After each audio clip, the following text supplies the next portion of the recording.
El libro. Howard Phillips Lovecraft.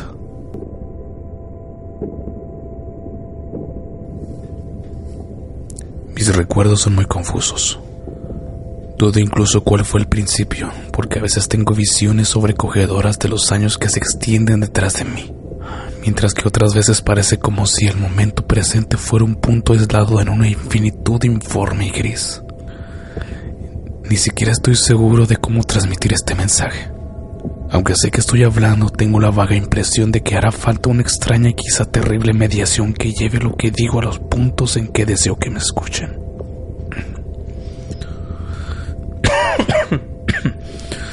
Mi identidad también es desconcertantemente brumosa. Me parece que he sufrido un tremendo shock que quizás sea monstruosa consecuencia de los ciclos de mi experiencia única e increíble. Estos ciclos de experiencia derivan, por supuesto, de ese libro roído por la carcoma. Recuerdo cuando lo encontré en una casa sombría, cerca del río Negro y oleaginoso, siempre cubierto de remolinos de brumas. Era una casa muy vieja y los estantes, altos hasta el techo y llenos de volúmenes carcomidos, se extendían interminablemente hacia las partes de atrás, por los cuartos y habitaciones sin ventanas. Había además grandes e informes montones de libros en el suelo y en toscos cajones, y fue en uno de esos montones donde lo encontré. No sabía su título, ya que les faltaban las primeras páginas, pero cayó abierto por el final, y su visión hizo que me vacilaran los sentidos. Había una fórmula, una especie de lista de cosas que hacer y que decir, que reconocí como algo negro y prohibido, como algo que yo había leído antes en furtivos párrafos, con una mezcla de repugnancia y fascinación, escrito por antiguos estudiosos de extraños y antiguos secretos del universo, en cuyos deteriorados textos me enfrascaba con entusiasmo. Era la clave, la guía para ciertos accesos y transiciones sobre los que los místicos han soñado y hablado con temor desde que la humanidad era joven, y que conducía a libertades y descubrimientos situados más allá de las 3 dimensiones y de los reinos de la vida y la materia que conocemos. Durante siglos ningún hombre había recordado esa sustancia vital, ni había sabido dónde encontrarla, pero este libro era muy antiguo. No la prensa, sino la mano de algún monje medio loco había consignado aquellas ominosas frases latinas de uncial y sobrecogedora antigüedad. Recuerdo cómo el viejo me miró de reojo, soltó un risito e hizo un signo extraño con la mano cuando me lo llevaba. Se negó a aceptar ningún dinero por él, y solo mucho después supe por qué. Mientras regresaba apresuradamente a casa por las estrechas, serpeantes, neblinosas calles del barrio marinero, tuve seculares a ambos lados. Parecían llenas de una fresca y morbosa malignidad, como si se hubiese abierto de repente un canal de saber malvado, hasta ahora obstruido. Me daba la impresión de que aquellos muros y salientes hastiales de ladrillo manchado y fungosas vigas y argamasa, con sus ventanas que me miraban de soslayo como si fuesen ojos con sus cristales en forma de rombo, se contenían a duras penas para no avanzar y aplastarme.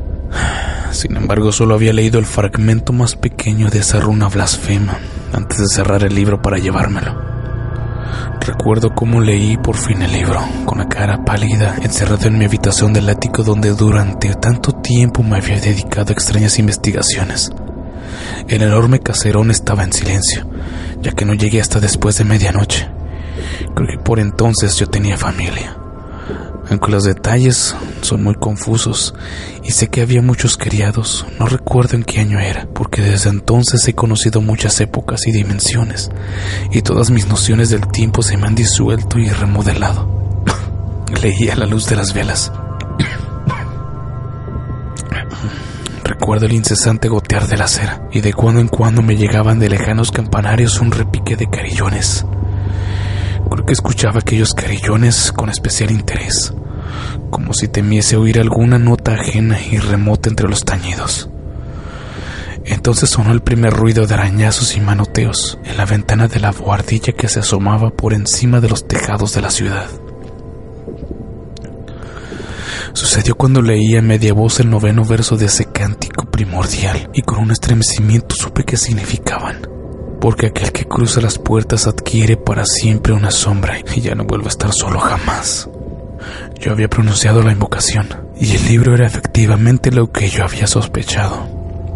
Esa noche traspuse la entrada a un vértice de tiempos y visiones distorsionados, y cuando la mañana se encontró en la habitación del ático, vi en las paredes y en los estantes y los muebles lo que jamás había visto antes. Yo no pude volver a encontrar el mundo como lo había conocido. Mezclado con el presente veía siempre algo del pasado y del futuro, y los objetos de otro tiempo, familiares, parecían extraños a la nueva perspectiva que captaba mi visión ampliada.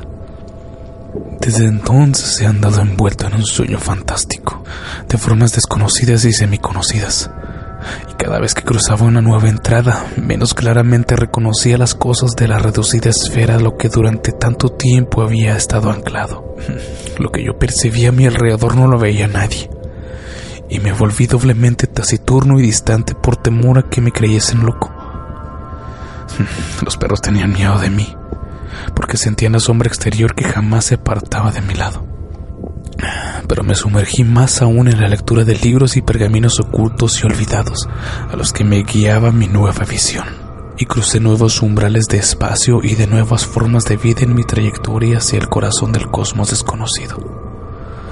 Recuerdo la noche en que hice 5 círculos concéntricos de fuego en el suelo, y me encerré en su interior, entonando esa monstruosa letanía que el mensajero de Tartán había traído.